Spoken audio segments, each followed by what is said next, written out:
يصلح لكم أعمالكم ويغفر لكم ذنوبكم ومن يطع الله ورسوله فقد فاز فوزا عظيما أما بعد فإن خير الحديث كتاب الله وخير الهدى هدى محمد صلى الله عليه وسلم وشر الأمور محدثاتها وكل محدثة بدعة وكل بدعة ضلالة وكل ضلالة في النار.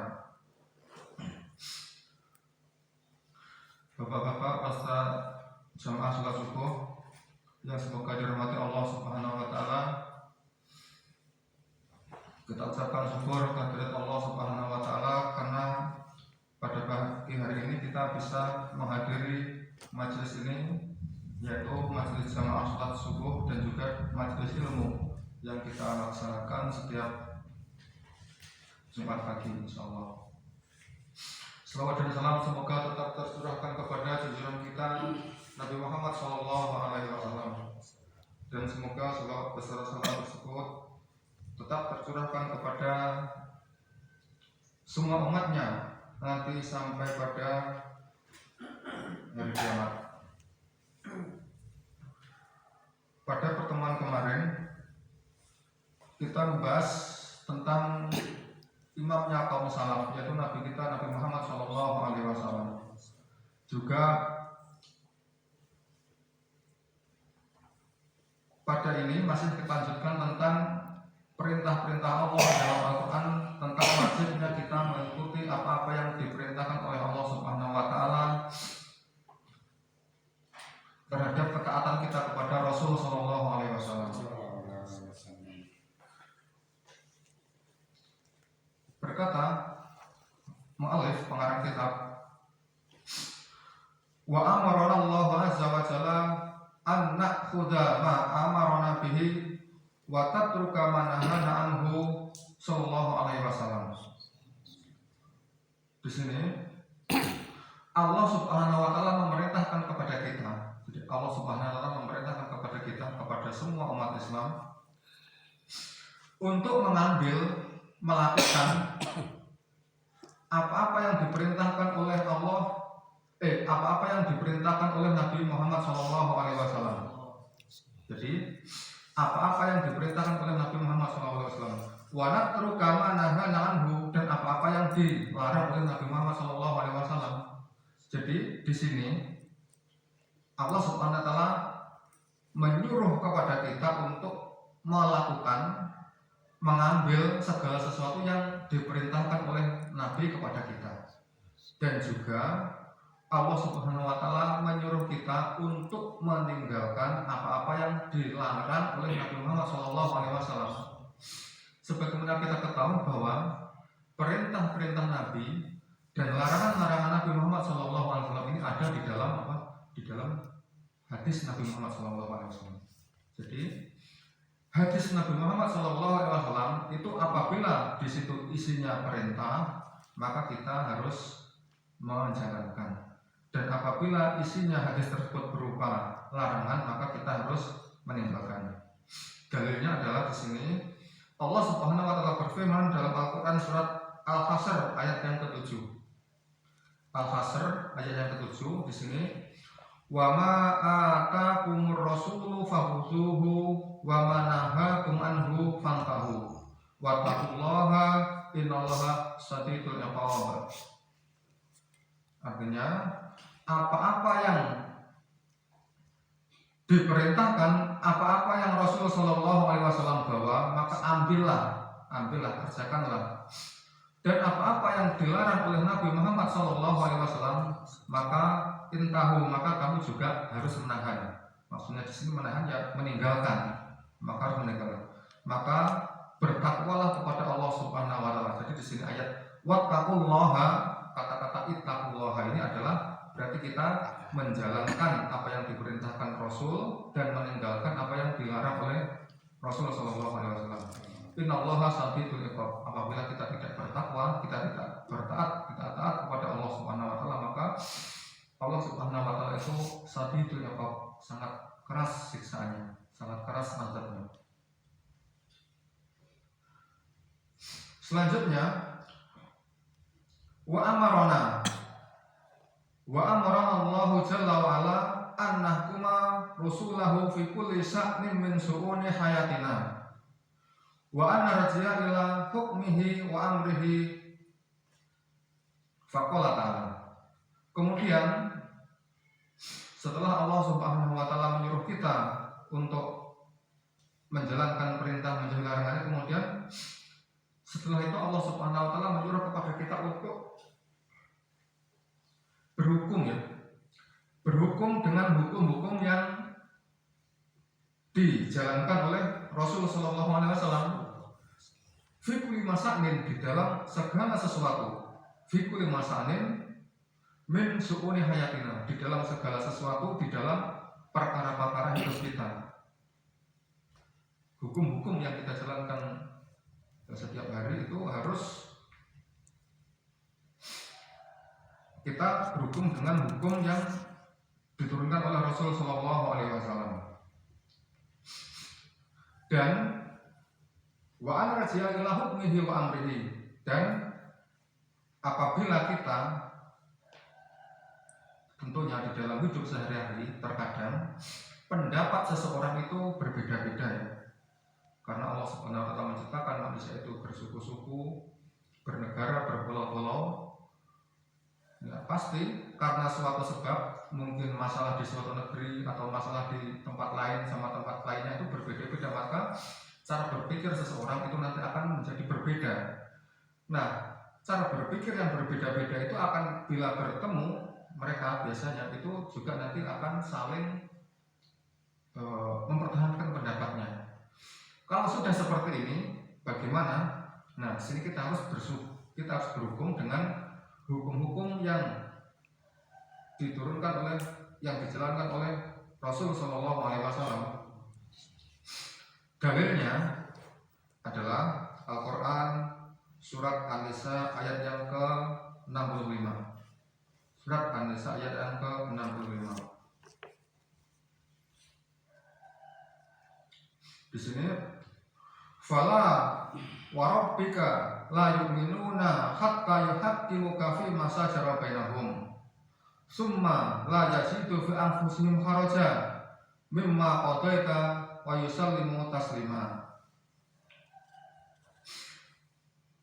Demi Tuhanmu, demi Rabbmu, ini Allah Subhanahu wa taala bersumpah dengan zatnya sendiri. La yu'minuna hatta yuhaqqimuka fi ma shajara bainahum. Orang-orang waktu itu, orang-orang Madinah atau orang-orang Mekah, ini ada perseteruan antara orang Mekah dan orang Madinah, antara Muhajirin dan orang Ansor. Demi Rabb, demi Allah, tidak beriman dengan sempurna sehingga mereka itu berhukum dengan hukum yang kamu kerjakan oleh Muhammad.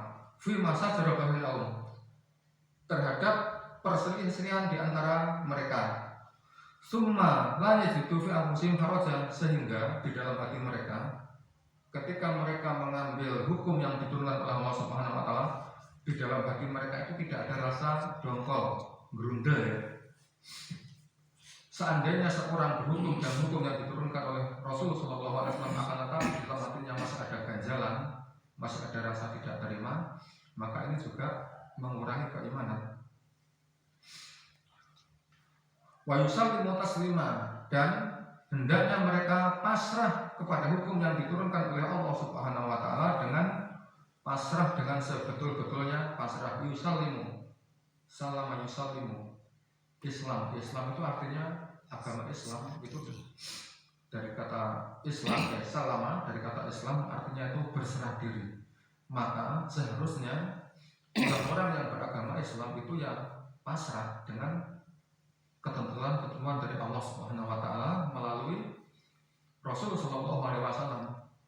Enggak terus beliau mengatakan saya Islam, tapi ketika diperintahkan oleh Allah Subhanahu wa taala, diperintahkan oleh Rasul Shallallahu Alaihi Wasallam, atau dilarang oleh Allah, dilarang oleh Rasul, mereka menentang. Berarti ini juga tidak pasrah. Mereka malah bermaksiat. Berarti mereka tidak pasrah, tidak Islam dengan sesungguhnya. Di sini para ulama ahli tafsir di dalam kitabnya tentang ayat ini. Sesungguhnya apabila seseorang itu tidak berhukum dengan hukum yang diturunkan oleh Rasulullah SAW, atau bahkan apabila mereka mendahulukan hukum-hukum yang diturunkan kepada para taghut, hukum yang diberikan para taghut,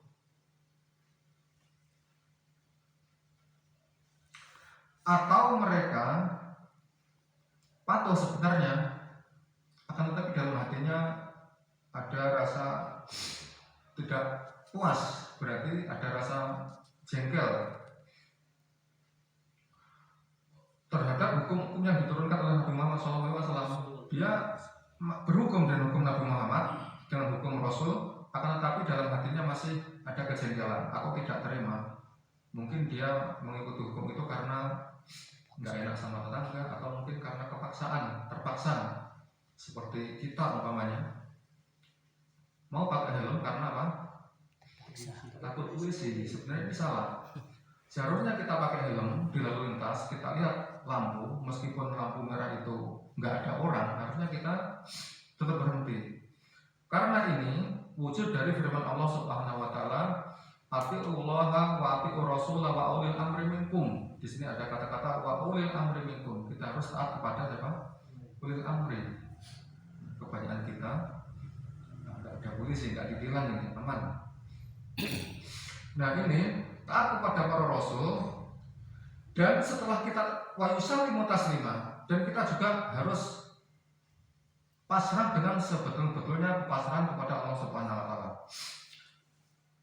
Tadi diterangkan bahwa para ahli tafsir dalam kitab tafsir mereka mengatakan, barang siapa yang tidak berhukum dengan hukum yang diturunkan oleh Nabi atau mendahulukan hukum yang dilakukan oleh Rasul SAW, mereka berhukum dengan hukum-hukum para taghut, kemudian mereka tidak pasrah kepada hukum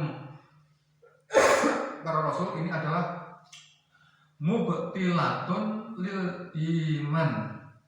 Mubtilatun lil iman, membatalkan keimanan. Nah, jadi diantara dosa-dosa besar, Syekh Muhammad bin Abdul Wahab mengarang kitab Mubtilatul Iman, pembatal pembatalan keislaman. Di antaranya adalah ini, tidak berhukum dengan hukum yang diturunkan oleh, yang tidak dijalankan oleh, diperintahkan oleh Rasulullah SAW. Ini itu Al-Quran surat An-Nisa ayat yang ke-65. Kemudian Allah Subhanahu Wa Taala mengatakan, mu'alif, pengarang kitab, wa bayyana Allahu ta'ala lana bi anna nabiyahu sallallahu alaihi wasallam huwa al-uswatu al-hasanatu wal qudwatu as-shalihatu. Allah Subhanahu Wa Taala menerangkan kepada kita bahwa sesungguhnya nabinya, yaitu Nabi Muhammad sallallahu alaihi wasallam, itu adalah uswatun hasanah wa qudwatus shalihah, contoh yang bagus dan suri tauladan yang soleh. Hasanah dengan soleh itu berbeda, tapi diterjemahkan dalam bahasa Indonesia itu sama, artinya bagus. Wallahu a'lam. Karena kosakata bahasa Indonesia itu ada yang masih kurang kalau dibandingkan dengan kata-kata bahasa Arab. Makanya kalau kita membaca kitab atau membaca Al-Quran, kalau kita ambil terjemahannya, nanti akan beda pemahamannya. Nah, di antara penyebab dari kesalahan-kesalahan, penyelewengan makna, itu terkadang kita mencukupkan diri dari buku terjemahan. Boleh sebenarnya kita baca terjemahan, tapi enggak mutlak, karena nanti akan ada banyak sekali kata-kata yang di dalam bahasa Arab itu beda, dan secara makna itu beda, tapi kalau diterjemahkan dalam bahasa Indonesia itu nggak ada artinya di Indonesia. Seperti kata al-hasanatu dan as-sholihah, ini kalau dalam bahasa Indonesia mungkin artinya sama, itu bagus. Wa namu zajul amsalu alladhi yajibu ittiba'u wal iktida'u bihi. Dan Allah Subhanahu wa taala menerangkan kepada kita bahwa sesungguhnya Nabi Muhammad SAW adalah sebagai permisahan, sebagai contoh yang wajib untuk kita ikuti dan untuk kita teladani. Di sini Allah Subhanahu wa taala berfirman dalam Al-Qur'an surat Al-Ahzab ayat yang ke-21. Al-Ahzab ayat yang ke-21. Biasanya sering dibaca ini ketika Maulid Nabi. Bismillahirrahmanirrahim. Laqad kana lakum fi Rasulillahi uswatun hasanatun liman kana yarjullaha wal yawmal akhir wa dzakarallaha katsiran. Betul-betul ada dalam diri Rasul sallallahu alaihi wasallam itu adalah uswatun hasanah, suri tauladan. Suri tauladan liman kana yarjullaha wal yawmal akhir, bagi orang-orang yang menghendaki berjumpa dengan Allah Subhanahu wa taala dan hari akhir, berjumpa mengharapkan rahmat Allah Subhanahu wa taala dan hari akhir. Wa dzakarallaha katsiran, dan orang-orang tersebut, orang-orang yang cinta kepada Nabi Muhammad SAW itu mereka zikir kepada Allah katsiran, dengan zikir yang banyak. Wa qarana Allahu jalla wa ala ridahu bi ridha Rasulih sallallahu alaihi wasallam. Dan Allah Subhanahu wa taala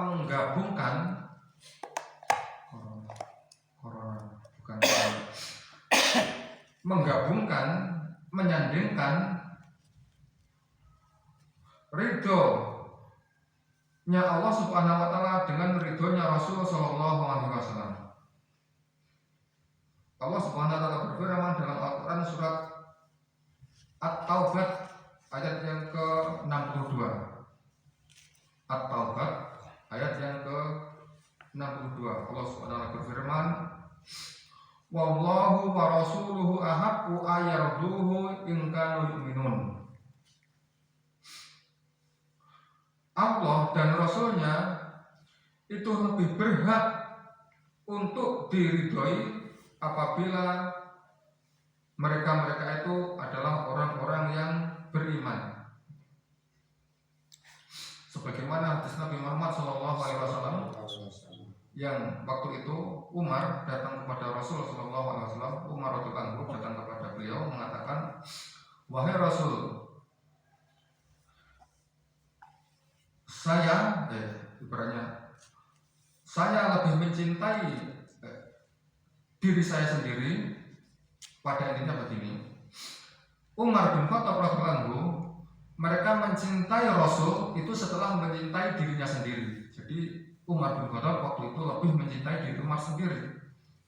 Akan tetapi Rasul SAW bersabda, demi Allah, kamu tidak akan beriman dengan sempurna kecuali saya lebih yang paling kamu cintai daripada selainnya.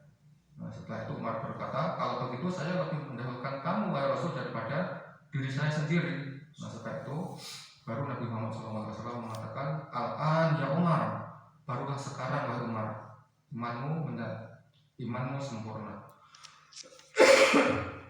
Nah, ini adalah berarti kita harus mendahulukan Nabi Muhammad SAW.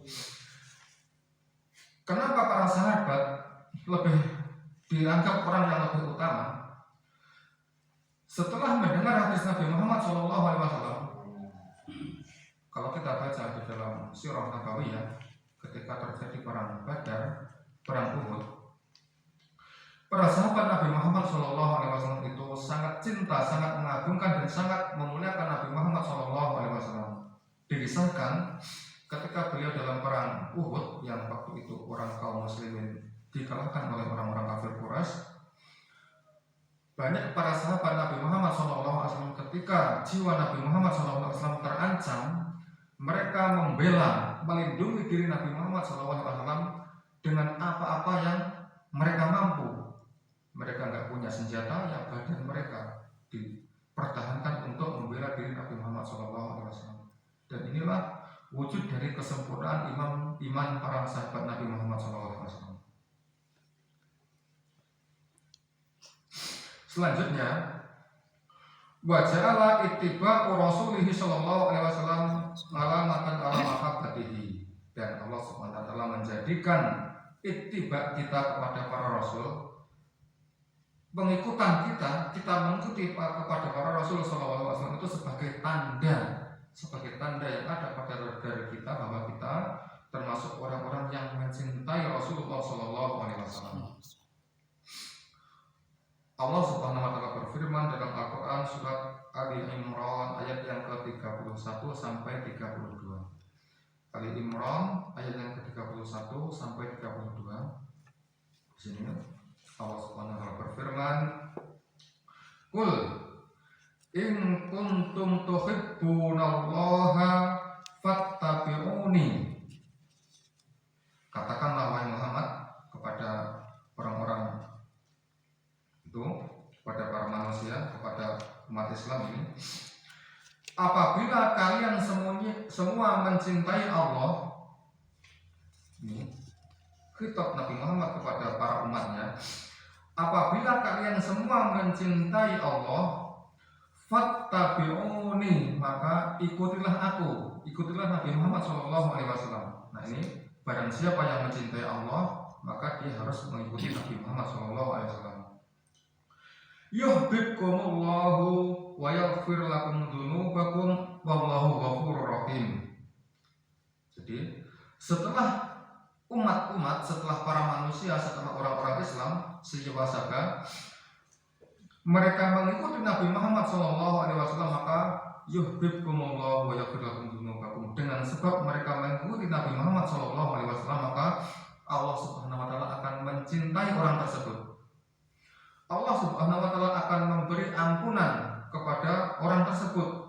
Yang diampuni adalah dosa-dosa mereka. Yaghfir lakum dzunubakum wallahu ghafurur rahim. Dan Allah Subhanahu wa taala Maha mengampuni dan Maha Ar-Rahim, Maha belas kasih sayang. Ayat selanjutnya, ayat yang ke-32. Qul atiullaha wa rasulahu fa in tawallaw fa innallaha la yuhibbul kafirin. Ucapkanlah wahai Muhammad kepada umatmu, atiullaha wa rasulahu, taatlah kamu, tunduklah kamu kepada Rasul, kepada utusan. Fa in tawallaw fa innallaha la yuhibbul kafirin. Dan apabila mereka berpaling, maka sesungguhnya Allah Subhanahu wa taala tidak mencintai orang-orang yang kafir. Jadi orang yang berpaling dari ketaatan kepada Allah dan ketaatan pada para rasul di sini dihukumi kafir, dihukumi sebagai seorang orang yang kafir. Walihada kana marja'u salafis shalih min tanazu'i wa kitabullahi ta'ala wa sunnatu rasulih al-amin. Kama qala Allah Ta'ala di sini, karena hal tersebut di atas, di sini tentang sifat-sifat Nabi Muhammad SAW yang ada di dalam Al-Quran, maka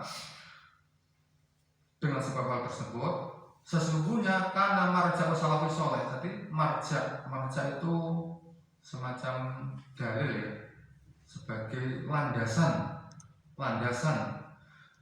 salafus sholeh.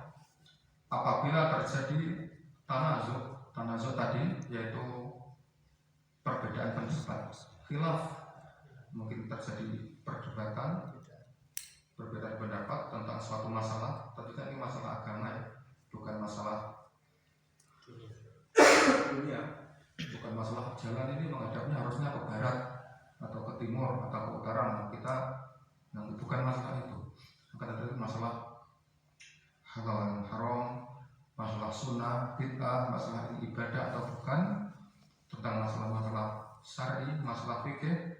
Ini marja, tempat kembali adalah kitabullah, kitab Allah dan sunnah Rasulullah SAW. Kama qala Allah tabaraka wa ta'ala, seperti firman Allah Subhanahu wa taala dalam Al-Qur'an surat An-Nisa ayat yang ke-59. Allah Subhanahu wa taala berfirman, ya ayyuhalladzina amanu atiullaha wa atiur rasula wa ulil amri minkum in tanaza'tum fi syai'in farudduhu ila Allahi wa rasulih in kuntum tu'minuna billahi wal yawmil akhir dzalika khairu wa ahsanu ta'wila. Sini artinya, wahai orang-orang yang beriman, taatlah kalian kepada Allah dan taatlah kalian kepada Rasul dan ulil amri minkum wa ulil amri minkum, dan ulil amri penguasa di antara kalian semua. Ulil amri dalam hal masalah keduniaan ini adalah pemerintah tadi, seperti yang mengatur ketertiban negara, seperti ketaatan kita kepada di jalan raya, ketaatan kita di dalam administrasi negara, kita suruh bikin KTP, KK dan lain-lain. Ya mungkin kenapa kok kita disuruh datang ke balai desa, ini kan waktunya kerja, pokoknya gitu. Nah, sebagai ketaatan kita kepada ulil amri, ya kita harus taat dalam hal tersebut. Dan di sini yang jadi perdebatan di antara kita mungkin masalah ini, kita bayar pajak. Apakah itu termasuk ulil amri, yang ulil amri menyuruh kita bermaksiat kepada Allah, atau di mana? Pajak dalam Islam kan nggak boleh ya. Nah, ada sebagian pendapat para ulama mengatakan bahwa kita dipaksa untuk membayar pajak. Seandainya kita membayar pajak itu, kita bukan taat pada ulil amri. Ini sebagai realisasi dari hadis Nabi Muhammad SAW yang mengatakan bahwa kelak nanti akan ada penguasa-penguasa yang zalim. Mereka akan mengambil sunnah dengan sunnah selainku. Maksudnya penguasa-penguasa tersebut akan mengambil hukum dengan apa-apa yang enggak diturunkan oleh Nabi Muhammad SAW. Dan perintah Nabi Muhammad SAW, taatlah kalian kepada para pemimpin meskipun mereka memukulmu atau mereka mengambil hartamu. Jadi membayar pajak itu ada yang mengatakan bahwa itu adalah realisasi dari ini. Pemerintah, penguasa itu mengambil harta kita, maka kita harus taat. Mungkin di antara kita itu ibaratnya kita disuruh berbuat apa? Maksiat, tidak ada kemaksiatan, tidak ada ketaatan dalam kemaksiatan. Nah itu kita nggak disuruh memungut, tapi kita dimintai. Nah di situ, jadi kita harus bisa membedakan arti-arti kata. Nah kalau kita disuruh mengambil, kamu kesana ambil pajaknya orang itu, nah kita nggak apa-apa, nggak taat. Berarti kita suruh kita berbuat dolim kita mengambil pajak. Tapi kalau kita yang disuruh bayar, berarti kita harta kita diambil sebagai hadis Nabi tadi.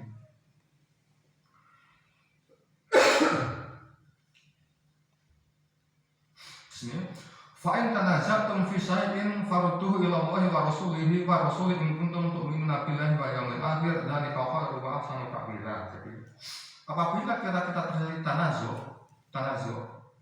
perbedaan pendapat, maka kita harus kembali kepada Allah dan Rasulnya.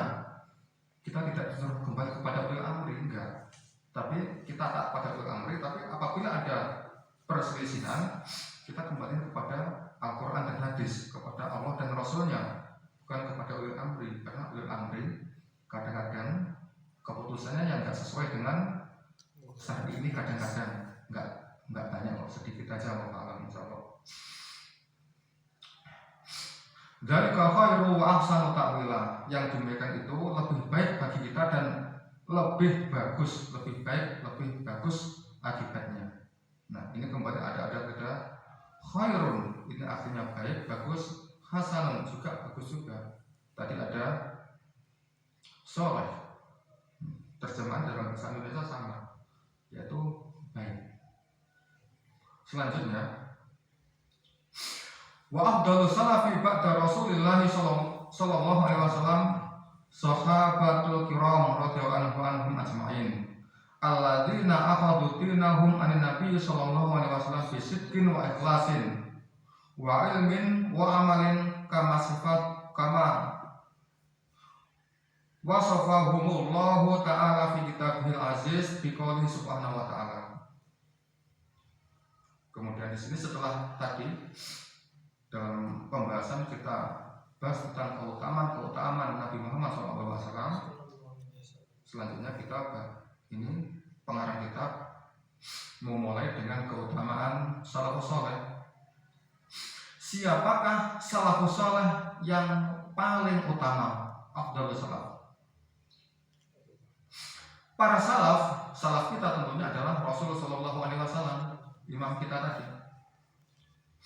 Seutama-utamaan salaf setelah Rasul SAW itu adalah sahabat Nabi Muhammad SAW yang mulia, sahabatul kiram radhiyallahu anhum ajma'in, yang Allah Subhanahu wa taala telah meridhai mereka semuanya. Alladzina akhadhu dinahum an Nabi sallallahu alaihi wasallam bi sidqin wa ikhlasin. Yang para sahabat Nabi Muhammad SAW tersebut mengambil agama mereka itu langsung dari Nabi Muhammad SAW dengan jujur dan dengan ikhlas, dengan keilmuan mereka dan langsung dengan amal-amal mereka. Jadi mereka langsung dididik oleh Nabi Muhammad SAW. Ini para sahabat. Jadi mereka mengambil agama langsung tanpa perantara. Nah, berarti kalau tanpa perantara, otomatis masih betul-betul murni, tidak ada campuran sama sekali. Bukan seperti klaimnya orang-orang Syiah. Setelah Nabi Muhammad meninggal, semua para sahabat murtad kecuali 6 orang. Nah, ini orang-orang Syiah yang luar biasa kedustaan mereka. Seperti yang telah Allah sifatkan kepada mereka, kepada para sahabat dalam kitabnya yang mulia, dengan Allah Subhanahu wa taala berfirman dalam Al-Qur'an surat Al-Ahzab ayat yang ke-23. Al-Ahzab ayat yang ke-23. Minal mu'minina rijalun shadaqu ma ahadullaha alaihi.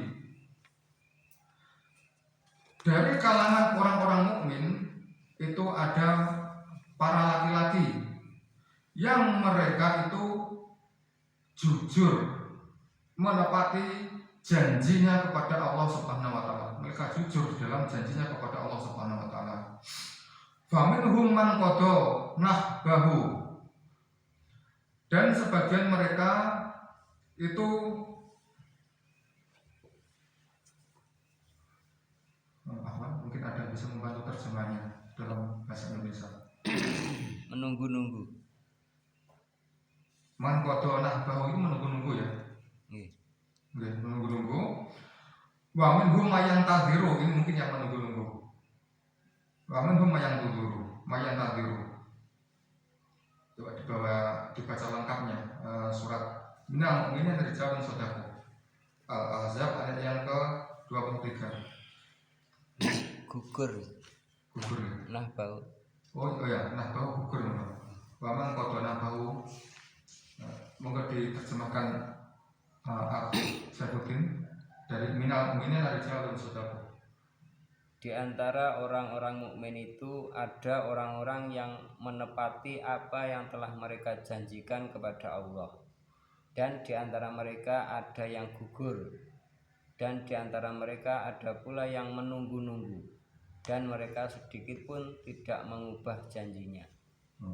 Wa ma nubaddilu tabdila, dan orang-orang tersebut tetap tetap seperti itu, tetap janji mereka, janji taat kepada Rasul Sallallahu Alaihi Wasallam. Kemudian sumaladzina yalunahum minal qurunil mufaddalatil ula minat tabi'in wa man tabi'ahum bisidqin wa ihsanin waladzina qala fihim Rasulullah Sallallahu Alaihi Wasallam.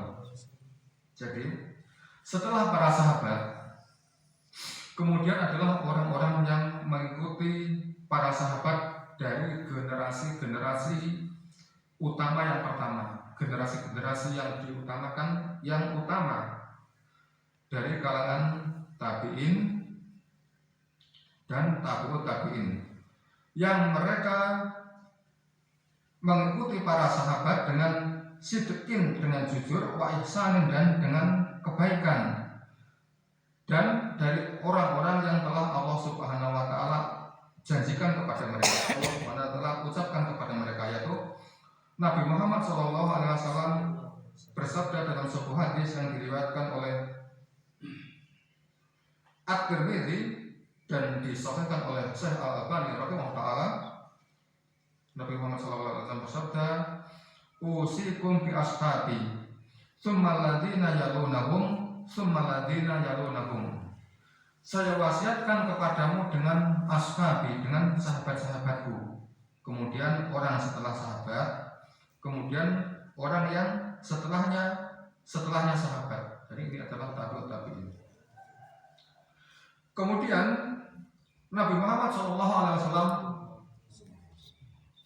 juga bersabda dalam sebuah hadis yang diriwayatkan oleh Imam Al-Bukhari dan Imam Muslim. Hadisnya adalah khairun nasi qarni. Sebaik-baik manusia adalah qarni. Qarni itu semasaku yang bergaul dengan Nabi Muhammad SAW. Tsumma alladziina yalunahum, kemudian orang-orang yang mengikutinya. Tsumma alladziina yalunahum, kemudian selanjutnya adalah orang-orang yang mengikuti mereka, mengikuti para tabi'in.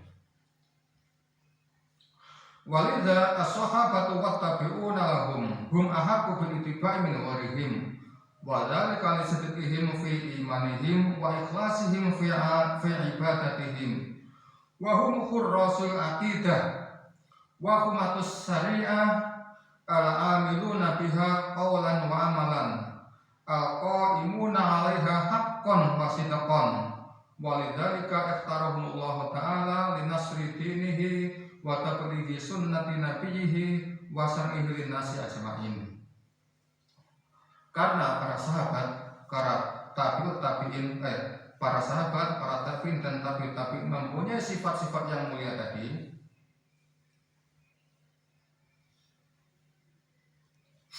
karena kejujuran mereka di dalam iman mereka dan ikhlas mereka di dalam ibadah mereka, dan mereka itu adalah penjaga-penjaga akidah dan orang-orang yang mempertahankan syariat. Mereka beramal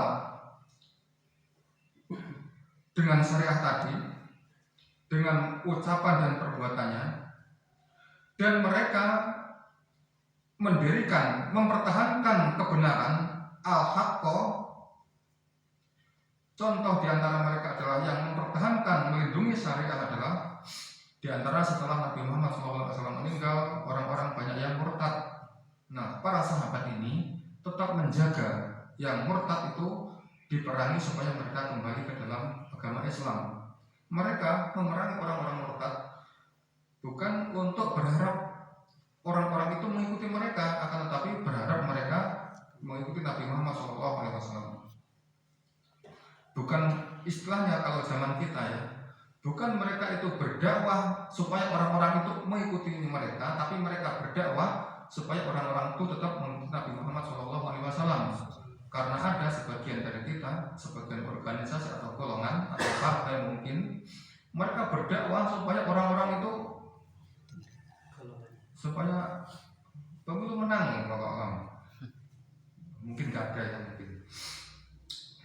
Nah, ini mereka menjaga akidah, maka Allah Subhanahu wa taala memilih mereka, memilih para sahabat, memilih para tabi'in di sini untuk menyebarkan agama Islam, untuk menyebarkan agama Allah Subhanahu wa taala. Wa tablighi sunnati nabi, dan menyampaikan tabligh ya. Wa tablighi sunnati, menyampaikan sunnah-sunnah Nabi Muhammad SAW, dan menyampaikan syariat-syariat Allah Subhanahu wa taala kepada seluruh manusia. Nah, ini keutamaan para sahabat Nabi Muhammad SAW.